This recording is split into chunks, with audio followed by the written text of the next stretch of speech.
Leaving their mark in Germany and in the USA, this company is bringing additive manufacturing to whole new levels with the remarkable machines and the power of 3D printing. Let me introduce Akanadi 3D. Hello, everyone. Welcome to another episode of Builder Nation. Today, we are joined by Yves Hagedorn, CEO at Akanadi 3D. Welcome, Yves. Thank you very much for joining us today. Could you please introduce yourself a little bit? Hi, thanks, Sam, for having me. Well, my name is Yves Hagedorn. I studied here in Aachen in Germany, which is right at the border to the Netherlands, mechanical engineering. And actually, right here in Aachen, that's the birthplace of laser-based, powder bed-based 3D printing of metals. And so the Laser Institute, I think they were the first ones to have lasers strong enough to melt metals. And so I was lucky enough to was in that innovative surrounding. And so that where the company originated.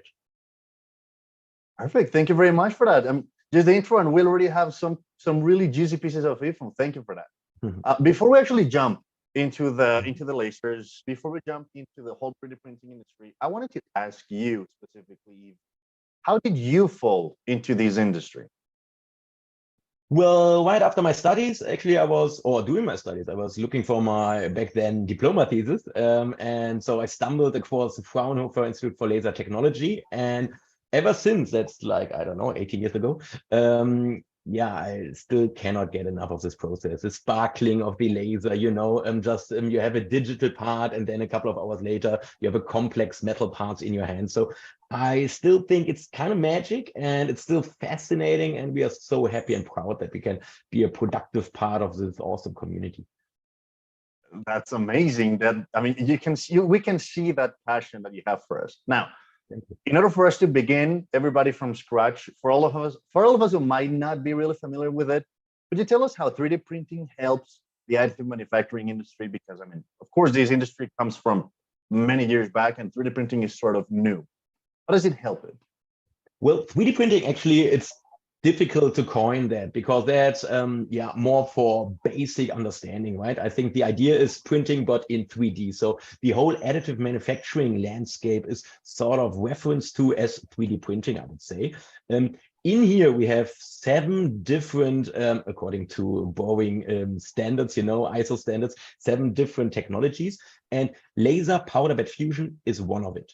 And yeah, that's our little niche, so to say. Of course, there are many others like binder jetting or FDM, what we most know, fused deposition modeling, where you have that plastic through a nozzle with which you can print your plastic parts. And for our technology, it's laser based. You have a powder, you melt the 2D information into your powder, and after a couple of many thousand layers, you have your finished parts. All right, thank you very much for sharing that. Actually, I was going to ask how your specific Akanadi machines work, but you already gave us a bit of an overview. So instead, I'm going to ask this. Your current flagship solution is the Akanadi 2. It's, I believe, your most recent model. It's your most recent machine. What does this do different than maybe your other models that you have, such as, I believe, the Mini, the Micro, etc.? Well, what all of our machines have in common is the high modularity. So you can imagine, like for all also conventional manufacturing, the application sort of dictates how the machine looks like. You can imagine dental restorations, tiny parts. The machine is completely different from, I don't know, automotive, where you might have prototypes of combustion engines or by now electric engines.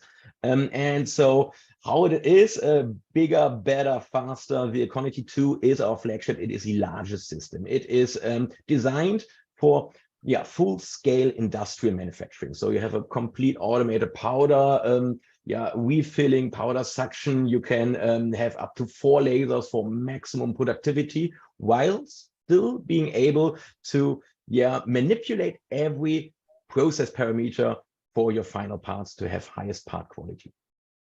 All right, thank you very much for that. So it's essentially about the size of the needs, right, based on the company, which actually brings me to something very, very cool. Now, I notice you have a lot of different industries and different companies under your portfolio, right? You have BMW, the BMW Group, you have Amexi, you have Airbus, but also you have a lot of institutes. So specifically on this side, how do you support this bunch of institutes with your devices? Well, what we love, we ourselves come from an institute, right? Back then, since it was developed there, we always had the tools, the basic machines to change everything related to the process, as compared to solutions back then in the business, which were meant one solution for all, which were pretty closed, in terms of which materials you apply, which process parameters you apply. So ideally, industrial institutions or research is a couple of years ahead of industrial application, right? And so we really, really love to be close also to our research customers, because they tell us their needs without being too descriptive about it. They want to publish papers, they want to push the technology, and that's also what we have in mind, right? So that's why, we still have part of our customers in research, while other part of our customers, of course, are applying the technology, to make money. Right, and actually, these does bring a question to me. So, for what I understand, usually the people that work in research use 3D printing materials more for prototyping, other than for actual production and manufacturing as a whole, right? Is that your case? Is that the case with your customers? And if it is, does that mean a difference in the kind of service you provide? Like, do you sell the machine? Do you sell the service? Oh, well, to begin with the last question, we sell machines mostly, but of course we also do service and testing applications. Why is that? Well, you can imagine there are so many different metals out there for so many different applications, and all of these materials need different process parameters. Aluminum has a different melt pool than steel, for instance, right? So you need different process parameters. You need to do your homework after all to figure out which parameters to use for which application and which material, right? So that, just having pointed out, for some industrial applications, still one of the holy grails, so to say, is developing new materials for precise applications, right? Just take a turbine of a jet engine, so to say, right? If you could just have a couple of centigrades more temperature within that jet engine, it would be by far more efficient. So now people are looking into new materials, and the beauty of our process is the powder itself. You can just mix it, so to say, put it in the process, and you have an in situ alloy of some new material nobody else would have ever seen beforehand. And to me, that's really fascinating with magic. Actually, that is pretty unique, I would say. One of the questions that I had precisely was if you work with different materials, depending on each customer. But I believe that it's better to go into a little bit of a secondary question. I saw on one of your recent news that in one of these materials you reached a milestone, which is pretty much that you improved the performance of it, or you made it faster, I believe. How do you, as a 3D printing company, as an additive manufacturing company, how do you become so good at one specific material? How do you make your machines good with that material? Well, mainly key is the personal, to be honest. So it's we have staff who's also, like myself, really excited about the whole technology, right? And since our machines are so flexible and are also used in research, of course, we can use our own machines to do the exact same thing, right? And so it's quite straightforward for us to use magnesium, for instance, for medical implants. After you did a lot of workout, you might take some magnesium pills for sore muscles. So the same mechanism holds. Magnesium is bioresorbable, for instance. So that's one application. Others might be super high temperature nickel superalloys, so to say. And since our machines are flexible and our staff are really motivated, right? And they know what they do. That is the secret ingredient, I would say, towards pushing the boundaries in having new materials and, of course, more productive materials. All right, thank you. And so, if I were a newcomer customer, right, somebody that wanted to hire your services or buy a machine, for example, what kind of path would I follow to discover which is the best material for my project? Typically, since the whole technology is quite new, customers typically would not change the technology and the material. So imagine you have a machine or a part which is manufactured with conventional manufacturing methods, such as milling or turning, right? If they do so, they know their material. And most engineers choose a certain material for a certain reason. It's mainly elongation or strength at break or stuff like that, right? So if they think about using the new technology to exploit the advantages, which are high complexity, for instance, right? Lot size of one and stuff like that, then they typically like to stick to their known materials. If they know the technology already, then they might want to push the boundaries to mix a little bit some voodoo into your powder and maybe have elevated mechanical properties. So that's typically how it goes. So we are lucky enough that our customers mainly know quite well what they want, what they have in mind, and yeah, we just have to react and talk to them, listen to them, and try to deliver highest customer benefit. All right, thank you very much for that. Now, I also have a little question regarding what you mentioned earlier about that you started an institute. I saw that now you moved into a 10,000 square meter super site, right? Almost in October, but yeah. Okay. I saw that number on your news, but it's amazing that you've come this far for the last maybe 9 years, I believe, right? Since you started this. What does the I'm losing you again. Sorry, I cannot really hear you. All right. A second.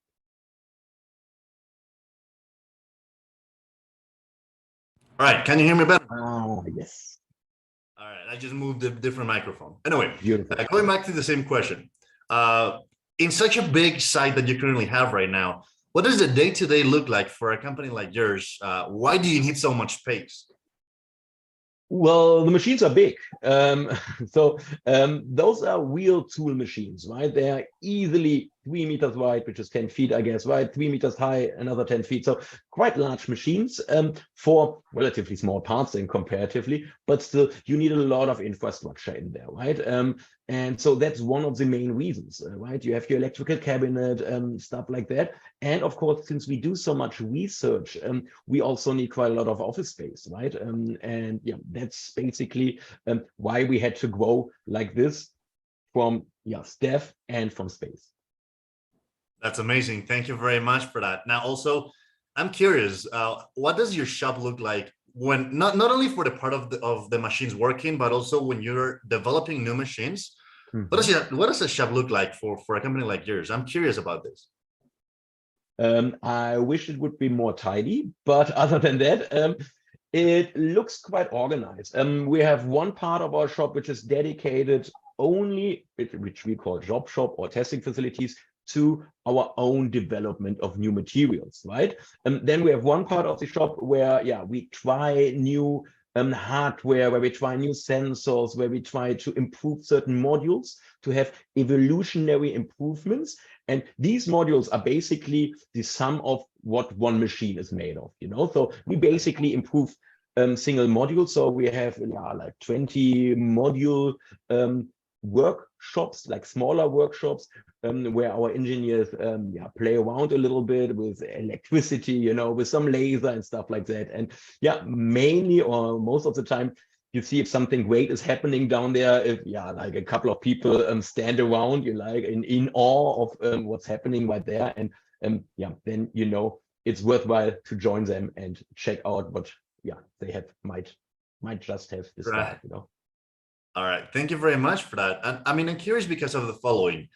You're the CEO of this company, and I want to poach your brain from that perspective, right? You have a lot of customers, the machines. Now you also have this development shop that you have. You have a lot going on. How do you do it? How do you keep track of budgets, of procurement, of supply chain? How do you keep track of all of this work? That is actually quite a challenge, quite a task. We do that actually with data science. There are tools like Power BI, stands for business intelligence, which allows you to sort of tap on data bases for our procurement system. We have another database for our staff management system, right? And if you take all that together, you can sort of get an idea of how long or how much work went into one new model, and how much hardware went into the exact same module, and that allows you to keep track a little bit. And of course, we have my dear sister, who is our CFO, and of course, she also keeps track that we don't die of the typical engineering disease of always wanting the best and developing for the longest, because a 1000% solution is great, but typically nobody pays for it. So it might be better to have those evolutionary increases or improvements, which I talked about beforehand, right? So it all begins from customers. We just listen to them, and we do our homework, and keeping track of the numbers is challenging, definitely. And speaking about customers, how do you find a product market fit for your machine specifically? We are quite happy in a way that customers typically approach us. The additive manufacturing landscape is still quite small. People know each other, so to say, and if customers have a specific need for some niche application, they also know that they might not get that need fulfilled by anybody else, and so we are also lucky enough that within the last 9 years, we got quite a good reputation of listening, of delivering high quality products, and that's why they come to us. Plus, we have an online machine configurator. So similar than with a car configurator, you can go online and configure, okay, I need that, I need that, I need that. And that helps in getting a quick answer to the customer of what a potential budget might be. And then we talk with the customer and check out if it might be a fit. Wow, you're living the sales dream. That's amazing. Thank you for sharing that. And now, moving back also into the part of the customers, and given the fact that you're based in Germany and in the US, are there a lot of differences between these two sort of Europe and US based companies? Maybe because of regulations, maybe because of product needs, etc. Are there a lot of differences there? There are definitely. I was lucky enough to be able to spend half a year in high school when I was 16, and get another internship in Ohio when I was a little bit older, So I believe I know a little bit, or learned to love the American culture, so to say. What's different, of course, in Europe itself, there are a lot more vacations, holidays. People work 40 hours, you won't reach them over the weekend. And that's difficult to understand for an American, so to say. They have a different work approach quite often, Also in Germany, if you get a kid, you have 2 months off. Also if you're a guy, and that's good. That's good for work health balance, so to say, life work balance. Still, that makes it a little bit challenging sometimes, right? But I believe that's the fascinating fact about that. Get to know the different cultures, also doing sales, learn what they need, what they are used to, In terms of regulations, there's not that much difference, because ASTM or ISO, EN standards, they try to be aligned somewhat, because, well, after all, we live in one world. There is one big market, so it wouldn't make any sense to be too separated here. So that's also why we try to get good ideas into those conventions, so to say. I did not expect the question to be so people related. That's actually pretty interesting. Thank you very much. It is all about people, actually. It is. All right. That is actually pretty cool to know. Thank you very much for that. Now, speaking of people, one big part of additive manufacturing, and I would dare to say of all engineering related industries, are conventions, events, etc. Right? And I've seen that Aconity took part of the last Form Next event. Mm-hmm. For all of us who might not be aware of what this event is, could you please tell us more about it and your participation in it? Well, it's I would say, leading fair trade worldwide for additive manufacturing itself. Lucky enough, it is in Germany, not too far from here, 3 hours. That might also stem from the fact that, back a couple of years ago, all manufacturers for laser-based 3D printing of metals were German, actually, since it was invented here. Now, some companies got sold, which is, like the business goes, I guess.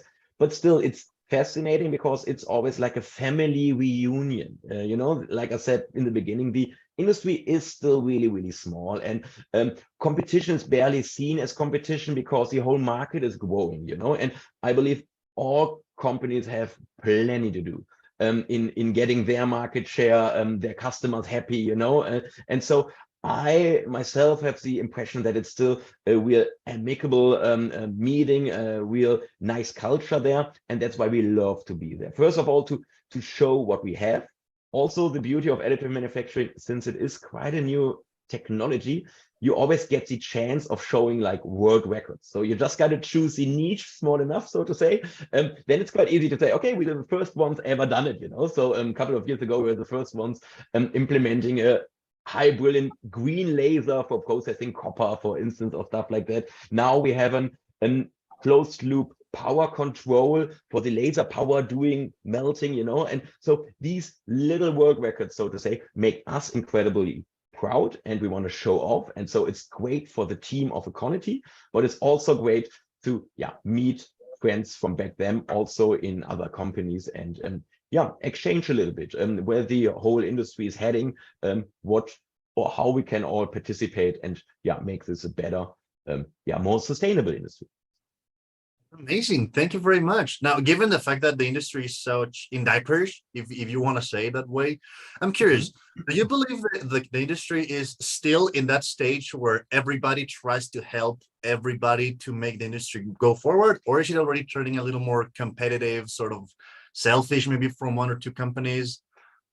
Where do you think it stands? It depends a bit on the company, of course. I mean, if you are a company and you're not doing good, then of course you need to be a little bit more selfish, right? If you are lucky enough that you are doing good, which most companies are actually in the field, then I think you try to join forces, to use synergy effects after all, right? Because it doesn't make sense if each company develops their own solution for, I don't know, data preparation, for instance. I mean, there are other companies who do that just fine, you know. Why not use those sources and join forces and try to focus on the important pressing issues, like productivity, for instance, and reliability and stuff like that, to change even more into true industrial production. There are some niche applications, but it could always still be more, right? And that's what we want to achieve as well. We want to be part of where the laser hits the powder. We want to be part of industrialization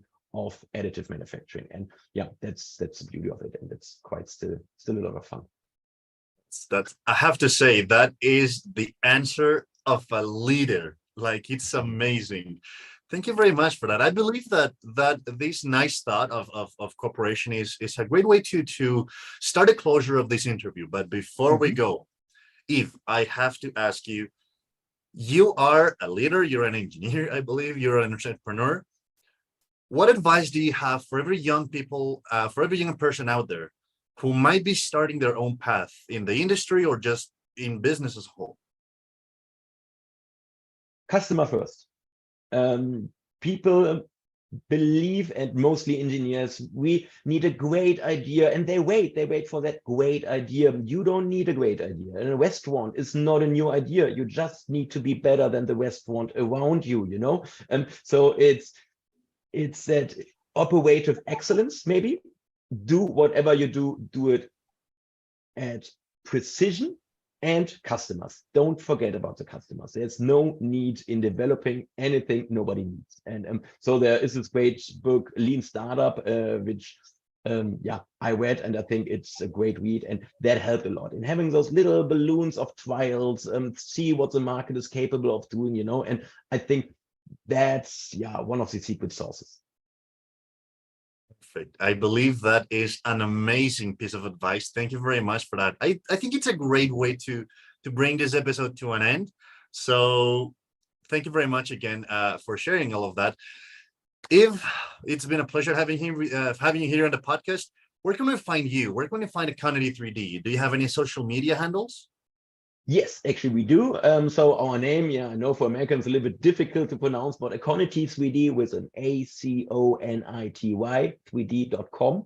And you find us under that name online, social media, Instagram, LinkedIn. So we do all the files we got to do. And if you follow us, you see pretty much every week what we do, new stuff, also maybe open hirings, which we might have. So it's worthwhile following us, I guess. And so we are really looking forward to that.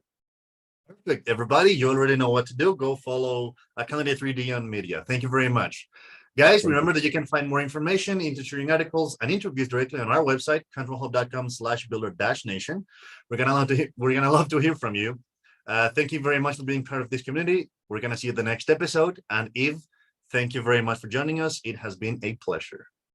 Same here, my absolute pleasure. Thank you, Sam, for having me. And it was great, and have a great day. When building the future is your priority, tedious procurement processes should be last on your list. The problem is that purchasing data is scattered across spreadsheets, receipts, emails, and messages. Tracking it all sucks and makes it easy to commit mistakes. Introducing the Control Hub Way, the all-in-one purchasing software for hardware companies. Buying parts, services, or office supplies?